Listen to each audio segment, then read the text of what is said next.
नमस्कार बच्चों।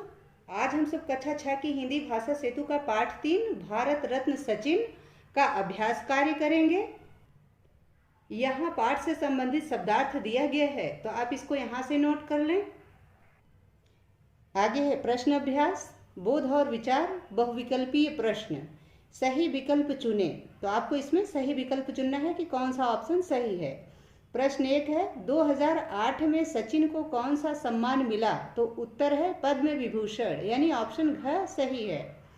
दूसरा प्रश्न है, सचिन ने अंतर्राष्ट्रीय स्तर पर पहला शतक किसके विरुद्ध बनाया था? तो उत्तर है इंग्लैंड, यानी ख ऑप्शन सही है। तीसरा प्रश्न है, 21 वर्ष तक सचिन कितने टेस्ट शतक लगा चुके थे? तो उत्तर है 7, यानी ग ऑप्शन सही है, ऑप्शन ग सही है। चौथा प्रश्न है, सचिन तेंदुलकर अपना जन्मदिन किस दिन मनाते हैं? तो उत्तर है ख, यानी 24 अप्रैल को, तो ख ऑप्शन सही है। पांचवा प्रश्न है, सचिन तेंदुलकर ने अपना प्रथम श्रेणी का मैच कब खेला था? तो सही उत्तर है क, यानी 1988-89 में, तो क ऑप्शन सही है। आगे है लघुत्तरीय प्रश्न। प्रश्न 1 है, सचिन को भारत का अनमोल रत्न क्यों कहा गया है? तो प्रश्नों का उत्तर हमने कॉपी में लिख रखा है, आपको वहां से दिखाते हैं। सचिन को भारत का अनमोल रत्न क्यों कहा गया है? इसका उत्तर है भारतीय क्रिकेट में अतुल्य योगदान के लिए सचिन को भारत का अनमोल रत्न कहा गया है। दूसरा प्रश्न है, सचिन को राष्ट्रपति ने किस पुरस्कार से सम्मानित किया? तो उत्तर है सचिन को राष्ट्रपति ने भारत रत्न से सम्मानित किया, यानी सचिन को भारत रत्न से सम्मानित किया गया है, जो कि भारत का सर्वोच्च नागरिक सम्मान है। ठीक है। तीसरा प्रश्न है, सचिन का जन्म कब और कहाँ हुआ? तो इसका उत्तर है सचिन का जन्म 24 अप्रैल 1973 को, यानी 1973 को मुंबई में हुआ। चौथा प्रश्न है, सचिन ने कितने वर्ष की आयु में क्रिकेट खेलना शुरू किया? तो उत्तर है सचिन ने 14 वर्ष की आयु में क्रिकेट खेलना शुरू किया। पांचवा प्रश्न है, सचिन ने 4 जून 2012 को कौन सी नई पारी शुरू की? उत्तर है सचिन ने 4 जून 2012 को राज्यसभा सांसद के रूप में शपथ लेकर राजनीति की पिच पर एक नई पारी की शुरुआत की। ठीक है। अब है दीर्घोत्तरीय प्रश्न। दीर्घोत्तरीय प्रश्न, इसमें पहला प्रश्न है, सचिन की महानता किसमें है? तो इसका उत्तर है सचिन की महानता क्रिकेट का सेवक बनने में है, यानी सचिन अपने आप को क्रिकेट का खिलाड़ी नहीं बल्कि क्रिकेट का सेवक समझते हैं, अभी भी समझते हैं। दूसरा प्रश्न है, सचिन एक महान बल्लेबाज हैं, इस कथन को सोदाहरण स्पष्ट कीजिए, यानी उदाहरण के साथ स्पष्ट कीजिए। उत्तर है सचिन के बल्ले से रन बरसते हैं, उन्होंने टेस्ट एवं एक दिवसीय मैचों में सर्वाधिक 51 + 49 यानी 51 + 49 यानी 100 शतक तथा 48.52 की औसत से कुल 34,347 रन बनाए हैं, यानी 34,347 रन उन्होंने बनाए हैं, जो उन्हें एक सफल एवं महान बल्लेबाज बनाता है। तीसरा प्रश्न है, सचिन के प्रारंभिक जीवन के बारे में संक्षेप में बताइए। तो उत्तर है सचिन का जन्म 24 अप्रैल 1973 को मुंबई में हुआ, यानी 1973 को मुंबई में हुआ। उनके भाई ने उन्हें क्रिकेट खेलने के लिए प्रेरित किया। तेज गेंदबाजी सीखने के लिए MRF एकेडमी में दाखिला लिया। कोच रमाकांत अचरेकर से ट्रेनिंग ली। उन्होंने 14 वर्ष की आयु में 5 पारियों में 1028 रन बनाए, यानी 1028 रन उन्होंने 5 पारियों में बना लिए थे, जब उनकी उम्र महज 14 साल की थी तभी। चौथा प्रश्न है, सचिन की क्रिकेट यात्रा कब और कैसे आरंभ हुई? तो उत्तर है सचिन की क्रिकेट यात्रा उनके कोच अचरेकर से मिलने के बाद 1988-89 में, यानी 1988-89 में आरंभ हुई। प्रश्न 5 है, सचिन जब क्रिकेट मैदान पर होते हैं तब क्या होता है? उत्तर है सचिन जब क्रिकेट के मैदान पर होते हैं तब पूरा क्रिकेट स्टेडियम शांत हो जाता है और सभी का ध्यान सचिन के खेल पर केंद्रित हो जाता है, यानी जब सचिन खेलते हैं तो सारे लोग एकदम शांत होकर, बड़े ही एकाग्रचित होकर सिर्फ क्रिकेट में पूरा ध्यान लगाते हैं, सचिन को खेलते हुए देखते हैं।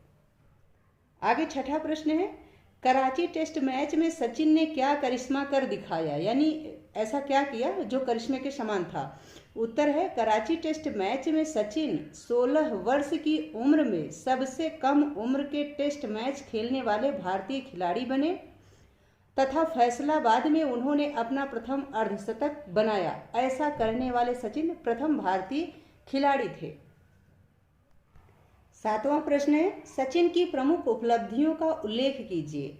उत्तर है, सचिन ने 52 क्रिकेट मैदानों पर खेलने का विश्व कीर्तिमान बनाया है, यानी सचिन 52 क्रिकेट मैदानों पर खेल चुके हैं।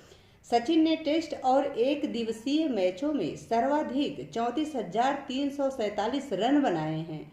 उन्होंने 463 एक दिवसीय मैच खेले हैं तथा 154 कैच भी लिए हैं। तो ये सारे काम सचिन की उपलब्धियों में गिने जाते हैं।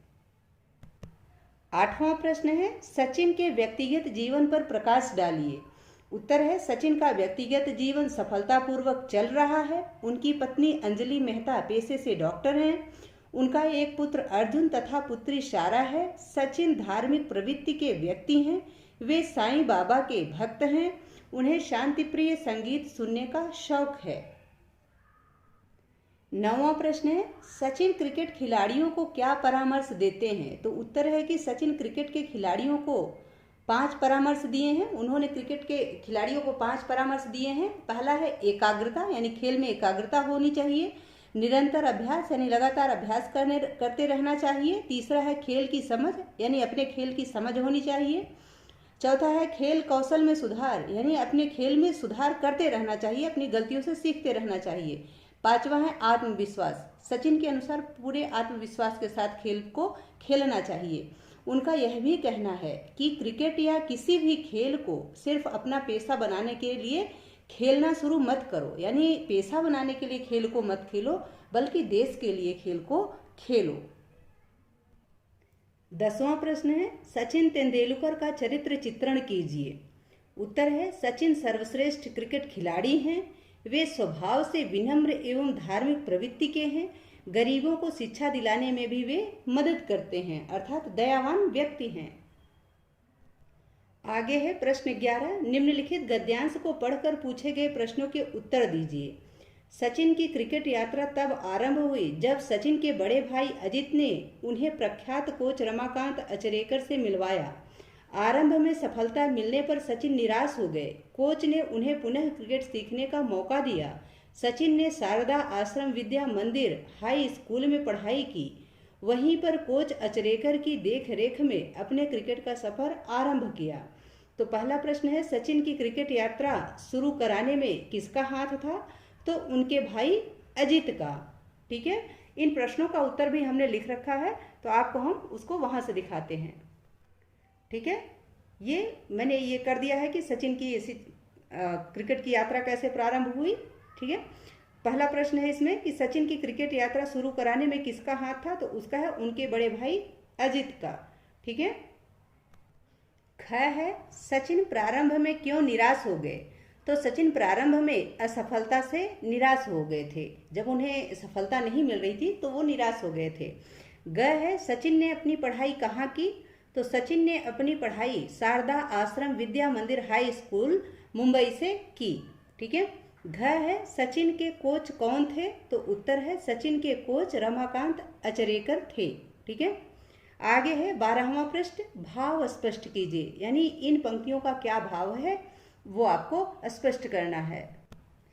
क है, अगर सचिन इसमें शामिल हो गया तो फिर बचेगा क्या।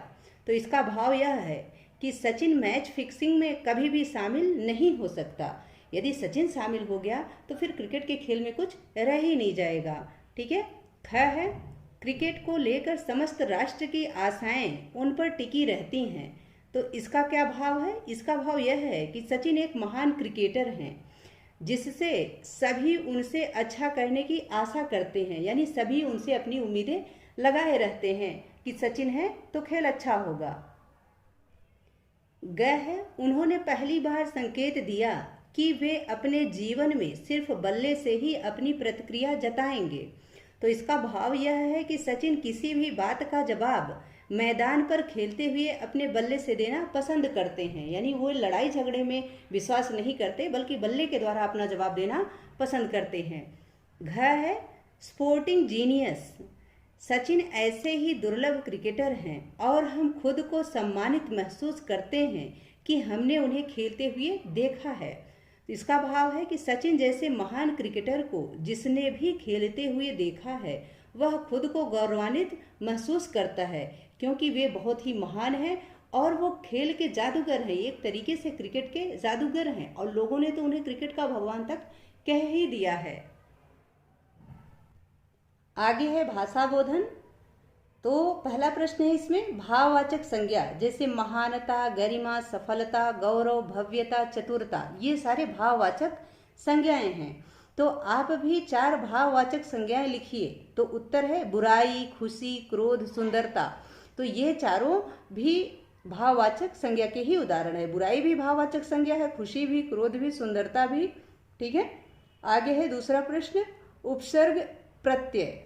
तो निम्नलिखित शब्दों में प्रयुक्त उपसर्ग प्रत्यय अलग करके लिखिए, यानी जिसमें उपसर्ग लगा है उसको उपसर्ग में अलग करके लिखना है और जिसमें प्रत्यय लगा है उसका प्रत्यय अलग करके लिखना है। तो इसमें शब्द है, उपसर्ग है, प्रत्यय है, शब्द, उपसर्ग, प्रत्यय, ये आपको दिए गए हैं। जिसमें जो लगा हो वो अलग करके लिखना है। अनुशासन में अनु उपसर्ग है, प्रत्यय नहीं है। विवाद में वि उपसर्ग है, प्रत्यय नहीं है। प्रतिक्रिया में प्रति उपसर्ग है, प्रत्यय नहीं है। उत्साहित में उपसर्ग नहीं है, इत प्रत्यय है, इत प्रत्यय है। अस्तरीय में उपसर्ग नहीं है, ईय प्रत्यय है। इसी प्रकार पारिवारिक में उपसर्ग नहीं है, इक प्रत्यय है। प्रायोजित में उपसर्ग नहीं है, इत प्रत्यय है। सम्मानित में उपसर्ग नहीं है, इत प्रत्यय है। दिवसीय में उपसर्ग नहीं है, ईय प्रत्यय है। और असफलता में उपसर्ग नहीं है, ता प्रत्यय है। ठीक है।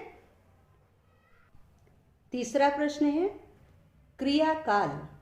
निम्नलिखित वाक्यों में प्रयुक्त क्रिया के नीचे रेखा खींचिए तथा उसका काल बताइए, यानी जो भी इसमें क्रिया है उसमें कौन सा काल लगा हुआ है वो आपको बताना है। तो यहाँ वाक्य है, यहाँ आपको काल लिखना है। जैसे क है, सचिन क्रिकेट के सेवक बने हुए हैं, तो ये वर्तमान काल की बात है।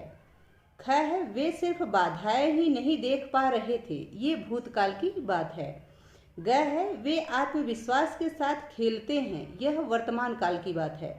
घ है, मुझे तो सपने में सचिन नजर आते हैं, यह भी वर्तमान काल की ही बात है।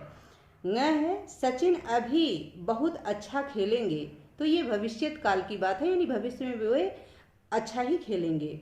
आगे है चौथा प्रश्न, उदाहरण देखो, समझो और करो। इस उदाहरण को देखिए, समझिए और उसी के हिसाब से बाकी आप भी काम करिए। ठीक है। उदाहरण है सचिन क्रिकेट खेलते हैं, ये कर्तृवाच्य है। दूसरा इसका जो बताना है, जो करना है आपको, वह यह है कि सचिन द्वारा क्रिकेट खेला जाता है, यह कर्मवाच्य है। तो कर्तृवाच्य और कर्मवाच्य दोनों को आपको भी बनाना है। तो जैसे यहाँ कर्तृवाच्य है कि मैं क्रिकेट मैच देखता हूँ, तो कर्मवाच्य क्या होगा, मेरे द्वारा क्रिकेट मैच देखा जाता है। ख है, सचिन के बड़े भाई अजित ने सचिन को क्रिकेट खेलने के लिए प्रेरित किया, तो इसका कर्मवाच्य क्या होगा कि सचिन के बड़े भाई अजित द्वारा सचिन को क्रिकेट खेलने के लिए प्रेरित किया गया। आगे ग है, वे बैट से अपनी प्रतिक्रिया जताएंगे, तो इसका उत्तर क्या होगा, कर्मवाच्य होगा, वे बैट के द्वारा अपनी प्रतिक्रिया जताएंगी, ये कर्मवाच्य हो गया। ठीक है। कर्तृवाच्य आपको दिया गया है, कर्मवाच्य आपको खुद से बनाना है। ज्ञान विस्तार, सोचो और बताओ। तो इसको विद्यार्थी को स्वयं करना है, आप सोचिए और बताइए। क है, यदि सचिन के कोच उन्हें पुनः क्रिकेट सीखने का मौका नहीं देते तो क्या होता। तो यदि उनके क्रिकेट सीखने का मौका उनके कोच उनको नहीं देते तो आज सचिन जैसा महान क्रिकेटर हमारे सामने नहीं होता, यानी सचिन महान क्रिकेटर नहीं बन पाते। यदि सचिन को अपने बड़े भाई अजित का प्रोत्साहन न मिलता तब क्या होता, तो देश को सचिन जैसा महान खिलाड़ी नहीं मिल पाता। ग है, क्या अन्य क्रिकेट खिलाड़ियों में सचिन की टक्कर का कोई दूसरा खिलाड़ी आपको दिखाई देता है? यदि हाँ तो कौन? तो इसका उत्तर आप स्वयं लिखें कि यदि सचिन के जैसा कोई दूसरा खिलाड़ी है तो वह कौन है, आप उसका नाम यहाँ लिख सकते हैं। क्रिकेट से संन्यास लेने के उपरांत सचिन तेंदुलकर का भविष्य आपकी दृष्टि में कैसा है? तो एक महान खिलाड़ी का भविष्य हमेशा उज्जवल ही रहता है। जो अपने कर्म के प्रति वफादार है उसका भविष्य भी उज्जवल ही रहता है, अच्छा ही रहता है। इसलिए सचिन का भविष्य भी उज्जवल ही है। है इस मुकाम पर पहुंचने के बाद सचिन को क्या करना चाहिए? तो इसका भी ये सब आपको चर्चा करना है और आपको जवाब देना है। तो इसका उत्तर होगा यह कि सचिन जैसे महान खिलाड़ी को देश के लिए जो बाकी नए खिलाड़ी होने वाले हैं उनको प्रोत्साहित करना चाहिए, यानी मार्गदर्शन करना चाहिए उनका। ठीक है, आगे दूसरा प्रश्न है इसका कि प्रमुख क्रिकेट खिलाड़ियों के बारे में जानकारी एकत्रित कीजिए और एक स्क्रैप बुक तैयार कीजिए। तो विद्यार्थी स्वयं करें। आप स्वयं भी क्रिकेट खेलने में रुचि लीजिए, यानी आपको यदि क्रिकेट पसंद है तो खेलने का प्रयास कीजिए, खेलिए। चौथा है क्रिकेट विश्व कप के दौरान सचिन की शानदार बल्लेबाजी पर एक आलेख तैयार कीजिए। तो इसको भी आप स्वयं तैयार कीजिए। खेल का हमारे जीवन में क्या महत्व है, इस विषय पर निबंध लिखिए। तो ये सारे प्रश्नों के उत्तर विद्यार्थी स्वयं करें। आशा है कि यह पाठ और इसका अभ्यास कार्य सब आपको अच्छे से समझ में आ गया होगा। यदि वीडियो से संबंधित या पाठ से संबंधित कोई सुझाव हो तो कमेंट बॉक्स में ज़रूर लिखें। वीडियो अच्छी लगे तो इसको लाइक करें, शेयर करें और चैनल पर नए हैं तो प्लीज़ इसे सब्सक्राइब